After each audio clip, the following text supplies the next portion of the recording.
Hello everyone, and welcome to the first Legendary Lord Skill Point Level Up Guide tutorial video.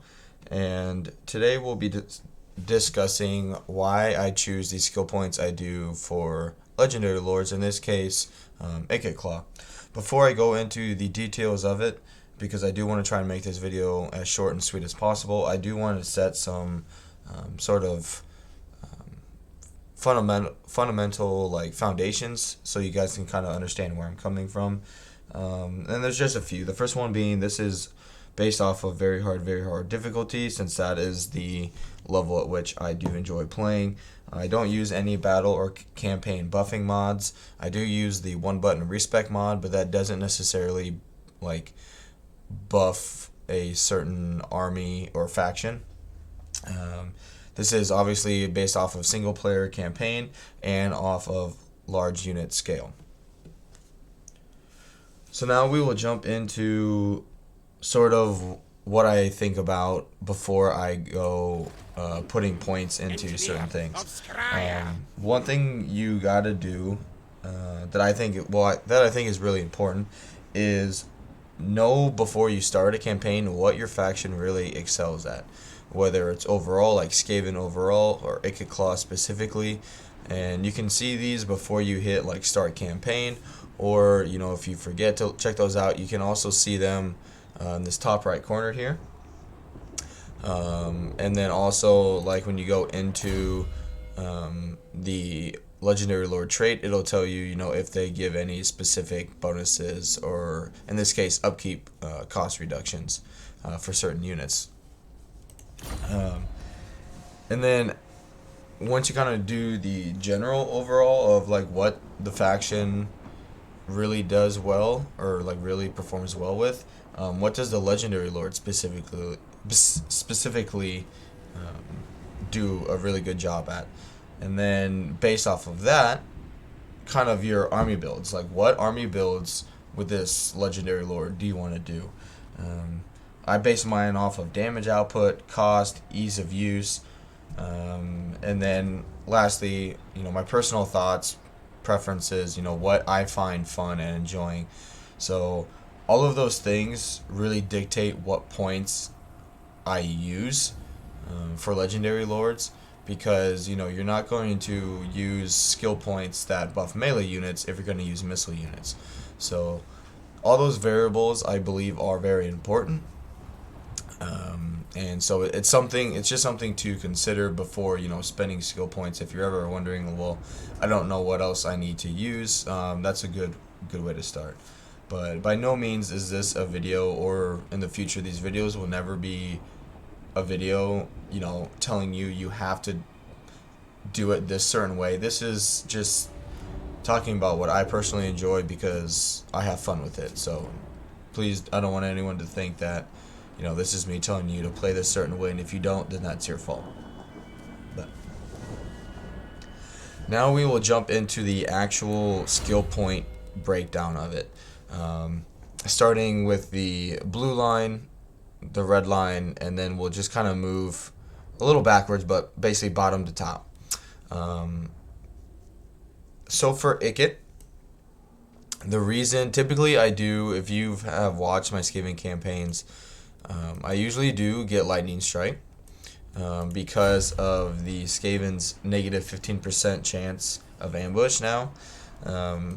Depending on your success, in this army, I do have quite a few Cunning Lords, so that does help, but I've learned lately, especially with my Clan Eshin campaign lately, I'm not as patient into getting certain traits, so I just want to get my armies out there and going. But anyway, so for the blue line, I do get Ancient Cunning. It's really good. It helps offset the initial negative 15% ambush success chance. It just, as Skaven, it's really important to be ambushing your enemies. It makes battles a lot easier, when you have time to set up and the enemy doesn't. So if you can be ambushing every battle, more or less every battle, that'll be more beneficial to you. So that's why I do Ancient Cunning. Granted, I realize this is not going to help you with sieges, but sieges aren't really too big of a concern in Warhammer 2. But anyway, Ancient Cunning, highly recommend. 3 points in it.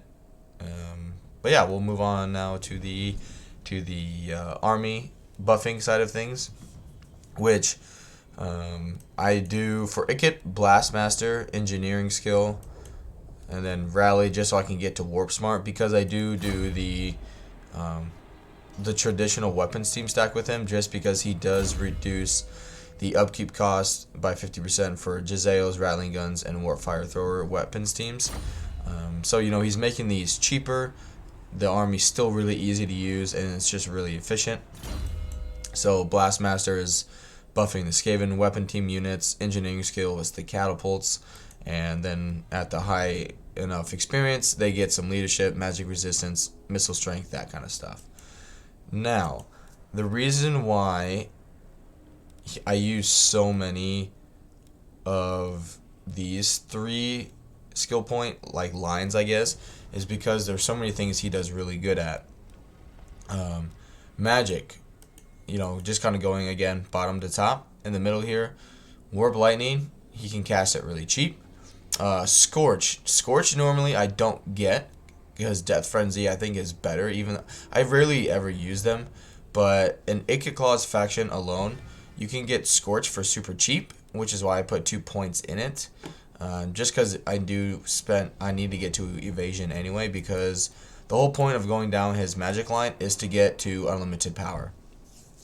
There is a miscast chance, but it's essentially a greater arcane conduit, which is really good. And in the next line, I'll explain why, even though if he does miscast, you still have a chance to get your health back. So it's really not too big of a concern if you do miscast. But anyway, you can get Scorch super cheap through the Skaven Workshop on Doom Flayers, and I'll go into this a little more specific once we get to his mount. But it is, bio interfaces here, where the Winds of Magic cost -3 for Scorch, all characters. So that plays a big role, and it's a really cheap spell to use to regenerate his health, which brings us then to the next line. So the physical resistance for him is great, more melee attack, more resistances, speed, health, all of that is awesome. Because I get the second wind serum.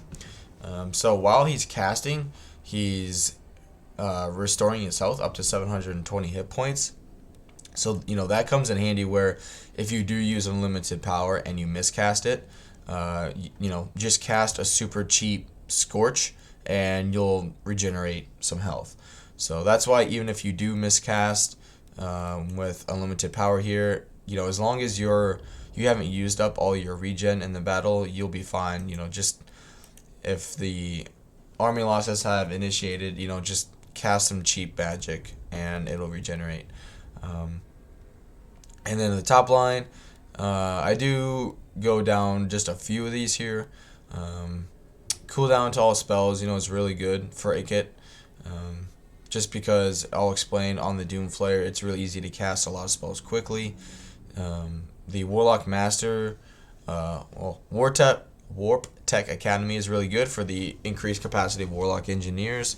And obviously the improved Warpstone Detector is really good for the extra warp fuel after battle, because who doesn't like more nukes? I don't mind this. This really isn't too bad of a cheap / free Vortex spell. It doesn't get a lot of kills, but it does a lot of damage. And so it makes your other units that much stronger because of it. I do get him a Doom Flare because I kind of use his mount to kind of mess with the enemy a little bit, and then obviously missile resistance, extra 10%, just in case he does start getting shot at.